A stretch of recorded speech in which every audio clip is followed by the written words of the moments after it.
వేల ప్రవచనాలన్నీ కూడా శుక్రవారము నెరవేరబోతున్నాయి. అలా మన బైబిల్ దృష్టిలో పెట్టుకుని చదవాలి.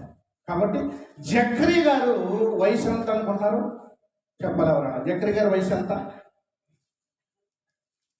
జక్కరీ గారి వయసు ఎంత? యవనస్తుడు. ఏమన్నాడు?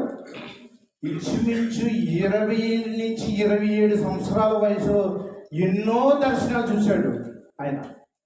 కానీ 9వ అధ్యాయానికి వచ్చినప్పటికీ ఆయన అన్నాడు, సియోను నివాసులారా మీరు సంతోషించండి. ఏమన్నాడు ఆయన? సంతోషించండి. ఎందుకు సంతోషం యెరూషలేములోను?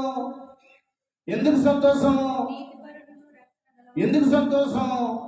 బానిస అనే జీవితాన్ని నుంచి పరిపూర్ణమైన జీవితానికి వెళ్ళిపోతున్నాం. ఎక్కడికి వెళ్ళిపోతున్నాం మనము?